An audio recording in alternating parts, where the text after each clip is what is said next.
नमस्कार, खबर उत्तराखंड में आप सभी का स्वागत है। मैं हूं आपके साथ गरिमा वाजपेयी। रुक करेंगे खबरों की ओर। उससे पहले आज के हेडलाइंस की ओर डालेंगे। उत्तराखंड के 9.8 लाख पेंशन लाभार्थियों को बड़ा तोहफा। सीएम धामी ने खाते में भेजे 146 करोड़ रुपए।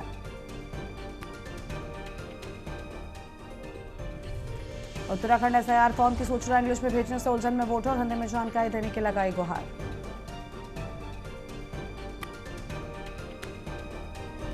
उत्तराखंड में AI के 5 नए कोर्स होंगे शुरू। 119 सरकारी कॉलेजों के छात्रों को भी मिलेगा लाभ।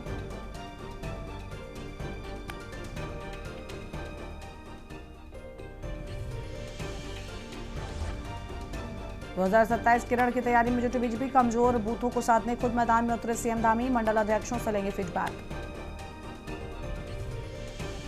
उत्तराखंड परिवहन निगम की पुरानी बसें इलेक्ट्रिक बसों में हो सकेंगी तब्दील। मंत्री प्रदीप बत्रा ने की समीक्षा।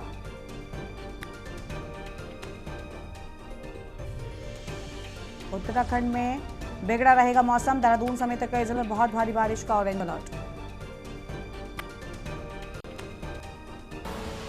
आप देख रहे हैं के न्यूज, खबरों का सारथी। रुक करते हैं खबरों की ओर। ऋषिकेश पवित्र कांवड़ यात्रा के दौरान श्रद्धालुओं की सुरक्षा के लिए तैनात राज्य आपदा प्रतिवादन बल के जवान पूरी मुस्तैदी के साथ अपने कर्तव्यों का निर्वहन कर रहे हैं। ऋषिकेश के लक्ष्मण झूला क्षेत्र स्थित गीता भवन घाट नंबर 3 पर एसडीआरएफ जवानों ने साहस एवं तत्परता का परिचय देते हुए उन्नति गंगा के तेज धारा में बह कांवड़िए को सुरक्षित रेस्क्यू किया। मिली जानकारी के अनुसार हरियाणा के झज्जर जिले निवासी नवीन कुमार 29 वर्ष गंगा जल लेने के लिए ऋषिकेश आए हुए थे। गीता भवन घाट नंबर 3 पर स्नान के दौरान अचानक ही तेज बहाव की चपेट में आने से उनका पैर फिसल गया। देखते ही देखते वो गंगा के मुख्य धारा में बहने लगे। नदी का बहाव अत्यंत तेज होने के कारण उनके लिए स्वयं को संभाल पाना मुश्किल हो गया।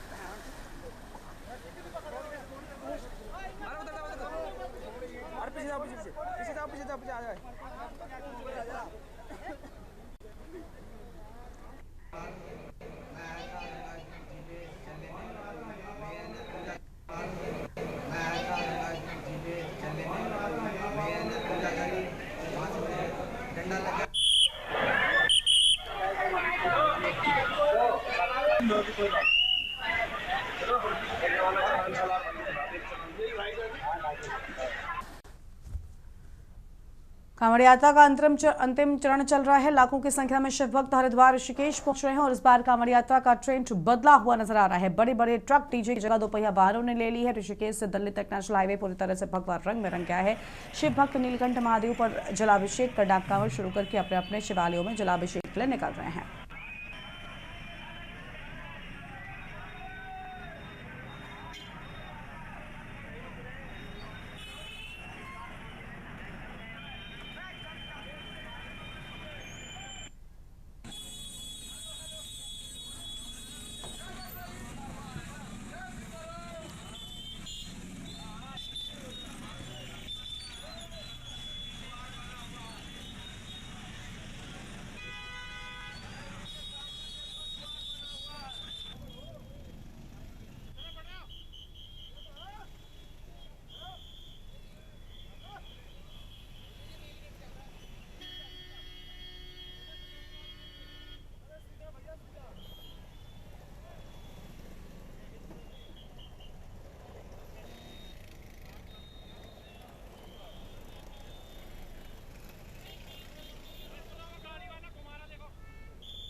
भाजपा इन दिनों युवाओं को पार्टी से जोड़ने पर खास जोर दे रही है। भारतीय जनता पार्टी ने प्रदेश के सभी विधानसभा सीटों पर युवा संवाद कार्यक्रम व नव मतदाता सम्मेलन शुरू किया है। इसी कड़ी में भाजपा विधायक विनोद चमोली ने बताया कि भाजपा हर बार 18 साल से ऊपर के नए मतदाताओं को पार्टी से जोड़ने का काम करती आई है, जो पार्टी की नियमित प्रक्रिया है।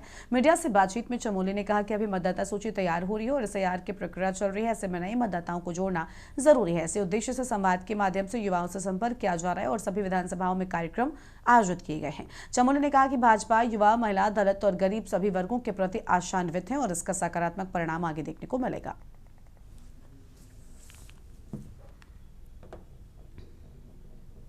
हमेशा रहता है। हम हर बार, आप मुझे पीछे की ओर जाइए, नव मतदाता सम्मेलन करते आए हैं। जो नया वोटर 18 साल से ऊपर का हो जाए जो बनता है, निश्चित तौर पर उसको साथ जोड़ने का प्रयास होता है। तो ये कोई पहली बात नहीं है। अब क्योंकि वोटर लिस्ट तैयार हो रही है, SIR हो रहा है, नया मतदाता जुड़ रहा है, तो हम लोग भी उससे जोड़ने का प्रयास कर रहे हैं। हम लोगों ने संवाद के माध्यम से उनको अपने साथ जोड़ा है। सारी विधानसभा में हमारे कार्यक्रम हुए हैं और युवा भारतीय जनता पार्टी के प्रति बहुत आशान्वित है और भारतीय जनता पार्टी से जुड़ा हुआ है। क्योंकि मैंने जब राहुल गांधी आए थे और मैंने उसकी समीक्षा की थी,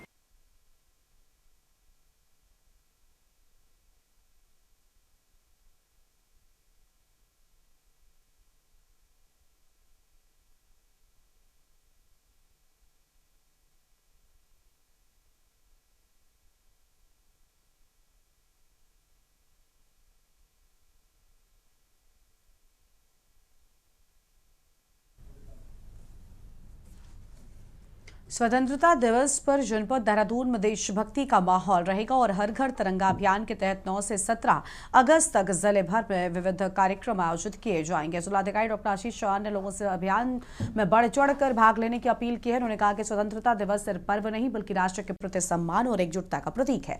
मुख्य विकास अधिकारी अभिनव शाह ने बताया कि प्रत्येक विधानसभा क्षेत्र में तिरंगा रैली निकाली जाएगी। स्कूल कॉलेजों में तिरंगा थीम पर रंगोली और देशभक्ति कार्यक्रम होंगे। मुख्य बाजारों और शॉपिंग मॉल में तिरंगा प्रदर्शनी लगेगी। पर्यटन विभाग 9 अगस्त को तिरंगा साइकिल और बाइक रैली का आयोजन करेगा। इसके अलावा सरकारी कार्यालयों, स्कूल और कॉलेजों को तिरंगा थीम पर विद्युत सज्जा से सजाया जाएगा।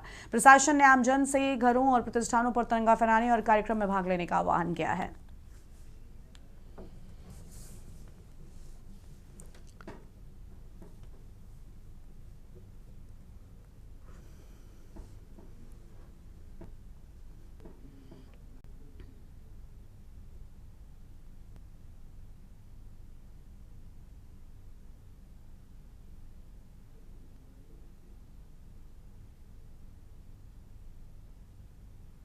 जैसे कि हम हर घर तिरंगा कार्यक्रम एक वृहद रूप से मनाते हैं, जिसमें सभी जनप्रतिनिधि और सभी विभाग के सभी कर्मचारी लोग इसमें भाग लेते हैं। और तो इसी क्रम में इस वर्ष भी 9 अगस्त से 17 अगस्त तक इसकी टाइमलाइन निर्धारित की गई है। तो इसको भी हम वृहद रूप पे आयोजन इसका कर रहे हैं। इसमें हम हर विधानसभा क्षेत्र में तिरंगा रैली का आयोजन करा रहे हैं, शिक्षा विभाग और समस्त अन्य विभाग द्वारा, जिसमें हम जो लोकल जनप्रतिनिधि होंगे उनकी भी सहभागिता सुनिश्चित कर रहे हैं इसमें, उनसे बात करके। इसके अलावा तिरंगा थीम पर रंगोली कार्यक्रम और डिफरेंट अलग टाइप के कार्यक्रम वो भी हम यहाँ पे जनपद में डिफरेंट लोकेशंस पे कराए जा रहे हैं। इसके अलावा जो मेन मार्केट एरियाज़ हैं, चाहे रूरल एरिया हो चाहे अर्बन एरिया हो, जैसे मॉल्स हैं, शॉपिंग मॉल्स हैं, तो वहाँ पे भी तिरंगा प्रदर्शनी का आयोजन किया जाएगा नगर निगम, नगर पालिका एवं रूरल में ब्लॉक लेवल द्वारा।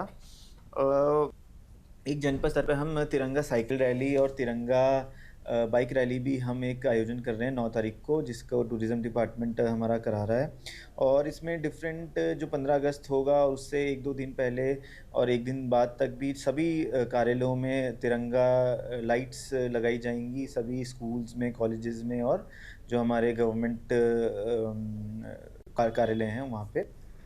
भारत सरकार द्वारा दिए गए निर्देशों के क्रम में शासन स्तर से प्राप्त निर्देशों के अनुरूप 9 तारीख से 17 तारीख तक जनपद में हर घर तिरंगा अभियान को व्यापक रूप से जो सेलिब्रेट किया जाना है, इस संबंध में डिपार्टमेंटल मीटिंग्स हो चुकी हैं और डायरेक्शंस दिए जा चुके हैं। नागरिक गणों से अनुरोध रहेगा कि इसमें पार्टिसिपेट करें और ज़्यादा से ज़्यादा संख्या में जो हमारा राष्ट्र का उत्सव है या इंडिपेंडेंस का उत्सव है उसको सेलिब्रेट करें।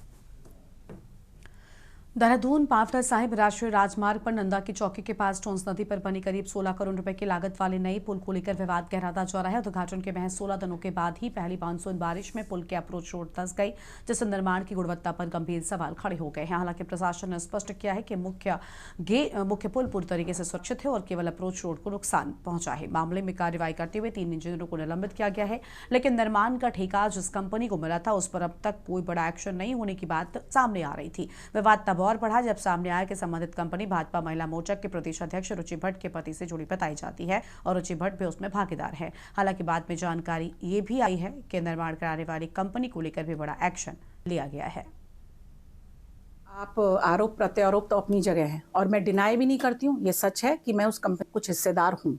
भले ही वो बहुत पुरानी कंपनी थी, अभी वो जैसे भी ट्रांसफ़र भी हो गई है, वो पहले से ही ट्रांसफ़र थी मेरे फैमिली मेम्बर के ही नाम, लेकिन मैं उस बात से बचना नहीं चाहती। मैं आपको स्पष्ट बोलती हूँ कि अगर कोई भी कोताही गई है और कोई भी दिक्कत है, जैसे कि जांच बैठी है और सरकार ने जांच बिठाई है और उस पर जो भी रिपोर्ट्स आई हैं वो आपके सामने प्रकाशित हुई हैं, उसके बाद जो भी मैं कहती हूँ सज़ा मिले या जो कार्रवाई होती है सरकार की तरफ से, सरकार ने एकदम फ्रंट फुट पे आते हुए, ऐसे नहीं कि वो मेरी कंपनी थी तो कोई सरकार इस पर बैक फुट पे थी, उन्हें तुरंत कार्रवाई करते हुए बात को रखा है और इसमें कोई भी दोषी है तो वो हमारे जो भी जांच की रिपोर्ट आती है माननीय है, उसमें मैं अपनी जिम्मेदारी से बचने की बात रही हूँ। हाल में कांग्रेस की रैली के बीच सियासी घमंड थमने का नाम नहीं ले रहा है और एसएसपी कार्यालय में कांग्रेस नेताओं के द्वारा कथित तौर पर अभद्रता और गाली गलौज किए जाने के आरोपों को लेकर मैंने बोल दिया। भाजपा ने कांग्रेस प्रदेश अध्यक्ष गणेश गोदयाल और नेता प्रतिपक्ष यशपाल आर्या का पुतला फूंककर विरोध जताया है। भाजपा नेताओं ने कांग्रेस पर सत्ता के नशे में गुंडागर्दी करने का आरोप लगाया। उनका कहना था कि जिस तरह कांग्रेस नेताओं ने एसएसपी कार्यालय में पुलिस अधिकारियों के साथ तौर पर अभद्र व्यवहार किया, वो बेहद गंभीर मामला है। भाजपा नेताओं ने आरोप लगाया कि कांग्रेस सत्ता में आने से पहले ही दबाव और डर की राजनीति पर उतर आई है। तो वहीं मंडी परिषद के अध्यक्ष अनिल डब्बू ने कांग्रेस नेताओं पर गंभीर आरोप लगाते हुए कहा कि प्रदर्शन के दौरान हालात इस कदर बिगड़ गए थे कि कांग्रेस नेता एसएसपी की हत्या के प्रयास से आमदा नजर आ रहे।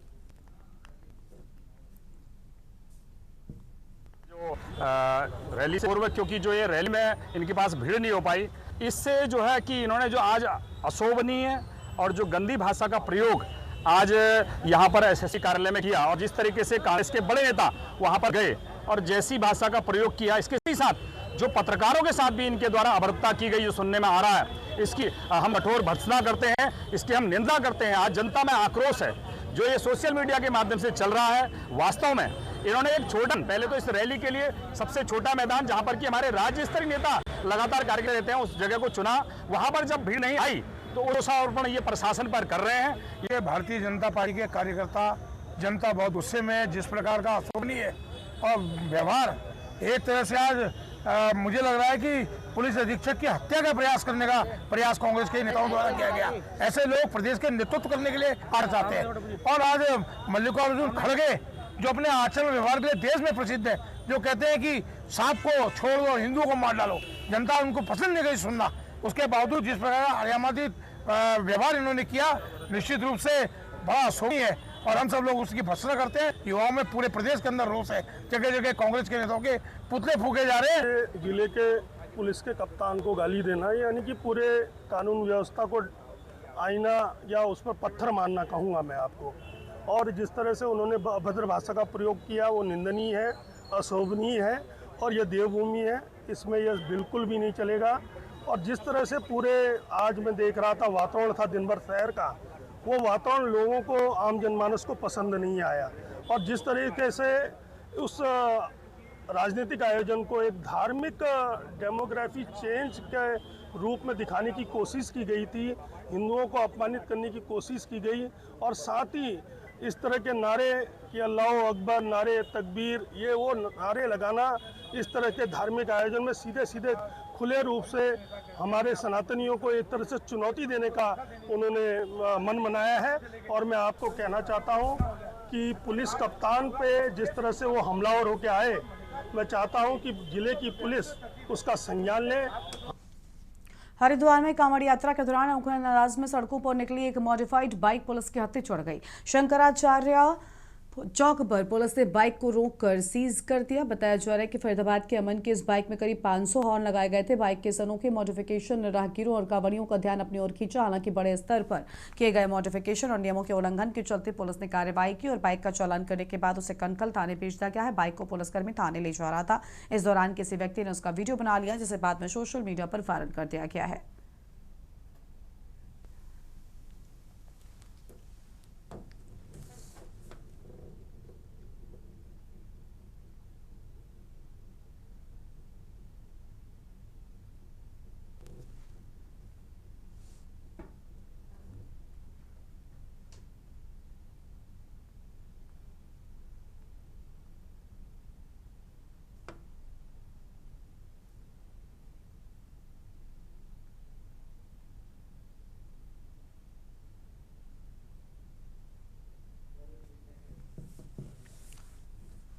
उत्तराखंड में आगामी विधानसभा चुनाव को लेकर राजनीतिक दलों की तैयारियां तेज हो गई हैं। लगातार बैठकों, कार्यक्रमों और संगठनात्मक गतिविधियों के बीच अब राष्ट्रीय स्तर के नेताओं के प्रदेश दौरे भी बढ़ने लगे हैं। चुनावी साल की शुरुआत से ही भाजपा और कांग्रेस दोनों ही अपने संगठन को मजबूत करने और जनता के बीच पकड़ बनाने में जुटे हैं। भाजपा के केंद्रीय नेताओं के प्रदेश दौरे के और सरकार की उपलब्धियां गिनाने की बात सामने आ रही है और इसी के साथ अब कांग्रेस भी चुनावी तैयारियों को धार देने में जुट गई है।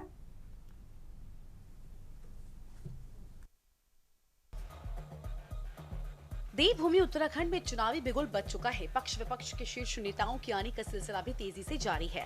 हाल ही में राहुल गांधी के दौरे के बाद अब पार्टी के राष्ट्रीय अध्यक्ष मल्लिकार्जुन खड़गे 2 दिवसीय उत्तराखंड के दौरे पर आज हल्द्वानी की जनता को संबोधित किए और केंद्र सरकार से लेकर राज्य सरकार की कमियों पर खड़गे जमकर बरसे। तो वहीं रैली से पहले कांग्रेस के नेताओं ने पुलिस प्रशासन का भी जमकर विरोध किया।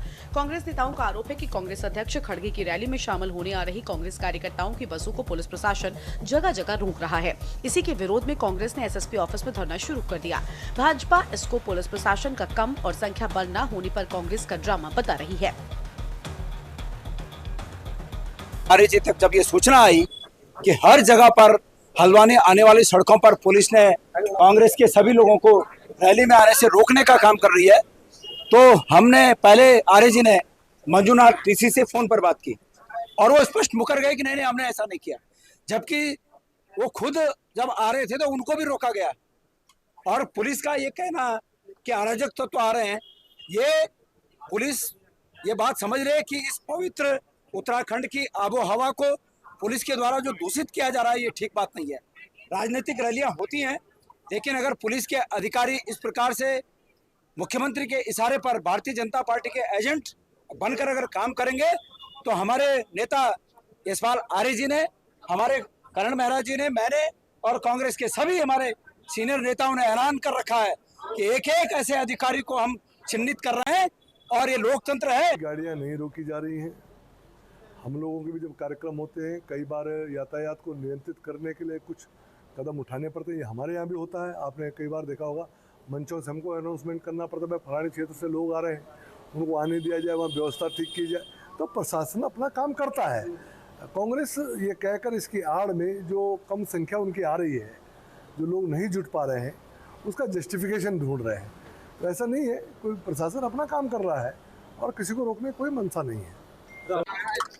कि रैली एक इतिहास रचेगी और यह रैली भविष्य की रूपरेखा भी तय करने जा रही है और हमारे कांग्रेस कार्यकर्ताओं में उत्साह भी, उमंग भी है, ऊर्जा भी है और हजारों की तादाद में हमारे साथी, हमारे यहाँ की महान जनता इस रैली में प्रतिभाग करेगी और यहीं से संदेश, यहीं से संगनाद हमारे नेता आदरणीय मल्लिकार्जुन खड़गे जी एक संदेश देंगे पूरे उत्तराखंड में और यह चुनाव का बिगुल बजाएंगे। सर, हमने पहले भी कहा है कि उत्तराखंड में जिस प्रकार से राष्ट्रीय दलों के लगातार बड़े बड़े नेताओं का यहाँ आगमन हो रहा है, उससे उत्तराखंड की जनता पर कोई असर नहीं पड़ने वाला, क्योंकि उन्होंने पिछले 14 साल से और पिछले 25 सालों से भी हम कह सकते हैं कि इन दोनों पार्टियों को अच्छे से आजमा दिया है। ऐसी स्थिति में उत्तराखंड में चाहे खड़गे आए, चाहे कोई भी आए, चाहे बीजेपी का नड्डा है या चड्डा आए, उससे कोई फर्क नहीं पड़ने वाला। बात यह है कि उत्तराखंड के लोगों को अब समझ में आ गया है कि एकमात्र विकल्प उत्तराखंड में उत्तराखंड क्रांति दल है और उनकी पूरा विश्वास उत्तराखंड क्रांति दल पर है। और इसका असर आप देख रहे हो कि लगातार उत्तराखंड के जो कार्यकर्ता हैं, उत्तराखंड के पदाधिकारी हैं, हर घर चर्चा, हर घर पर्चा के माध्यम से, बड़ी बड़ी रैलियों के माध्यम से, पूर्व सैनिकों के सम्मेलन के माध्यम से और बड़े जो सरोकार हैं, जो मुद्दे हैं, उनको लेकर जनता के बीच में और निसंदेह 2027 में हम फतेह कर रहे हैं। कांग्रेस के राष्ट्रीय अध्यक्ष खड़गे जी भी आज देखिए, अब चूंकि चुनाव आ गया है, तो अभी थोड़े दिनों पहले उनके युवराज भी आए थे और अब अध्यक्ष आए हैं उनके। ये कोई सामान्य प्रक्रिया है, चुनाव के समय में अब आना सबका रहता है। अच्छा होता कि पूरे 5 साल अगर उत्तराखंड के जनता की चिंता करते, यहाँ के लोगों की चिंता करते, यहाँ के सुख दुख में खड़े रहते, तो लोग गंभीरता से लेते कि हर समय आए हैं, इसलिए चुनाव के समय भी आए। और उसके बाद जब आते हैं तो उनको ये भी नहीं पता होता है कि बयान कौन से देने हैं। मुझे लगता है कि पूरे देश में कोई स्क्रिप्ट उनको पकड़ा के दे दी जाती है कि जैसे उत्तराखंड के लोग कोई बात को समझते ही ना हो। राहुल गांधी यहाँ आए, वो कह रहे थे कि नकल का एक भी मामला जो है यहाँ पर उस पर कार्रवाई नहीं हुई। कुल मिलाकर उत्तराखंड में आगामी 2027 विधानसभा चुनाव से पहले सियासी तापमान लगातार बढ़ रहा है। भाजपा जहां केंद्र और राज्य सरकार की उपलब्धियों को जनता के बीच पहुंचाने में जुटी है, तो वहीं कांग्रेस के राष्ट्रीय नेतृत्व के दौरे के जरिए कार्यकर्ताओं में जान फूंकने और जमीनी पकड़ मजबूत करने की कोशिश कर रही है। राष्ट्रीय अध्यक्ष मल्लिकार्जुन खड़गे के हल्द्वानी दौरे और प्रदेश नेताओं के साथ हुई बैठक को कांग्रेस अपनी चुनावी तैयारियों की दिशा तय करने वाला। कांग्रेस पार्टी को उम्मीद है कि इससे बूथ स्तर तक संदेश जाएगा और 2027 के चुनाव में इसका लाभ मिलेगा। दूसरी ओर भाजपा खड़गे के दौरे को सिर्फ एक औपचारिकता बता रही है और आरोप लगा रही है कि कांग्रेस के पास न संगठन है न मुद्दा। हाल दोनों दलों की बयानबाजी, बैठकों और दौरों से साफ है कि देवभूमि में चुनावी जंग शुरू हो चुकी है और आने वाले महीनों में ये मुकाबला और तेज होगा। बहरहाल अब देखना यह होगा कि जनता किसके नामों पर भरोसा जताकर इसको जीत का ताज पहनाने वाली है। Uttarakhand desk report. इस बुलेटिन में इतना ही। तमाम बड़ी खबरों के लाभ देखते हुए के न्यूज़ इंडिया। नमस्कार।